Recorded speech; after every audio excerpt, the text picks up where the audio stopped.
안녕하십니까. ESF 순천여수지구 김상호 간사입니다. 2월 3일 일용할 양식 말씀은 에스겔 35장 1절부터 15절 말씀입니다. 오늘 말씀은 세일산에 대한 심판의 내용을 다루고 있습니다. 본문 말씀은 에스겔서 내용 중 이스라엘의 회복에 대한 내연 속에 있습니다. 세일산의 심판과 이스라엘의 회복에 무슨 관계가 있을까요? 왜 하나님께서는 세일산에 대한 심판을 말씀하셨을까요? 세일산은 호리 족속이 거주했던 지역이었지만 나중에 야곱의 형 에서가 거주하는 지역이 됩니다.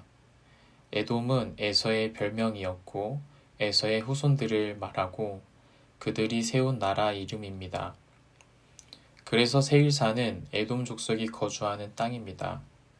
세일산의 심판은 에돔 족속의 심판입니다.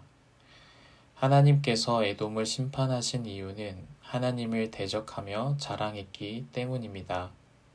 에돔은 제약된 행위를 즐거워했습니다. 이스라엘 족속이 어려움에 처할 때마다 좋아했습니다. 이스라엘의 멸망은 하나님께서 이스라엘의 죄악 때문에 아수르와 바벨론을 사용해 멸망시키신 것이지만 바벨론을 도와 남유다를 멸망한 것을 자신이 한 것으로 여기며 자랑했습니다. 북이스라엘과 남유다의 땅과 포로로 끌려가지 않는 사람들을 자신의 기업이 되었다며 좋아 입으로 하나님을 조롱했습니다. 하나님은 에돔이 이스라엘 족속의 기업이 황폐함을 즐거워한 것 같이 에돔을 심판하시겠다고 말씀하십니다. 에돔 심판에 대해 하나님은 내가 너를 대적하여 라는 표현과 내 손을 내 위에 펴서 라는 표현을 통해 하나님께서 직접 에돔을 심판하실 것임을 알려주시며 황무지, 공포의 대상, 황폐, 폐허 등의 표현을 통해 하나님은 에돔이 더 이상 일어설 수 없도록 철저한 멸망을 경험하게 할 것임을 강조하십니다. 멸망한 에돔 땅에는 더 이상 왕래하는 자가 없고 영원히 황폐해 다시는 거주하는 자가 없게 될 것입니다. 하나님은 심판을 통해 에돔 족속에게 여호와께서 진정한 신이 누구인지 알게 하십니다.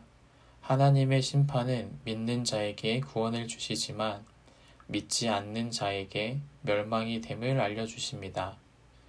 하나님을 대적하는 자의 결말은 멸망뿐입니다. 이스라엘의 땅과 남아있는 백성들이 자신의 것이 되어 좋아한 에돔에게 하나님은 에돔의 땅과 에돔의 민족을 심판하셔서 준 것 그대로 돌려주십니다. 심판받게 된 에돔이 이스라엘을 미워하기 시작한 것은 그들의 처음인 에서와 야곱의 관계에서 시작됩니다. 하나님은 에서가 아닌 야곱을 선택하셨습니다. 하지만 에서는 자신이 장자여서 아버지 이삭의 뒤를 이어갈 것이라고 생각해 장자로서 받을 축복을 야곱에게 빼앗겼다 여겨 죽이려고 했습니다.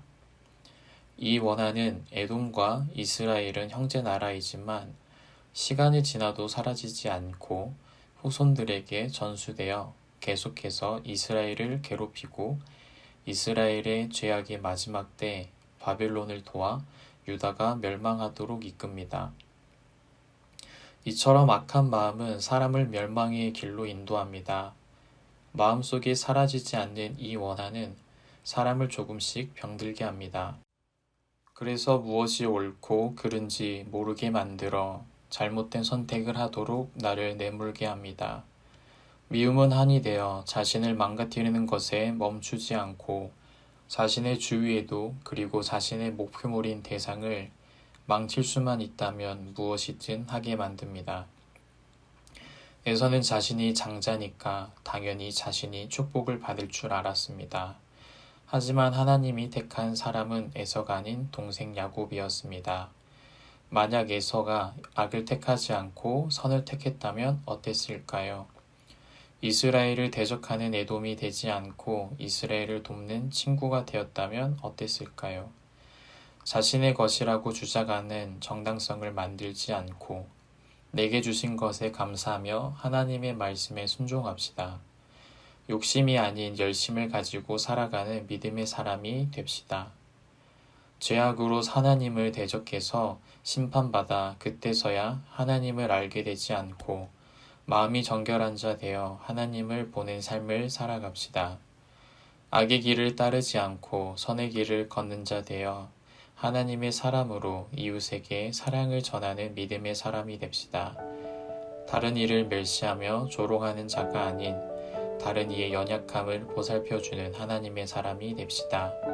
멸망받아 폐허될 에돔이 아닌 하나님의 인도하심 속에 다시 회복되어지는 이스라엘이 되시는 일용할 양식 구독자 여러분이 되시길 축복합니다.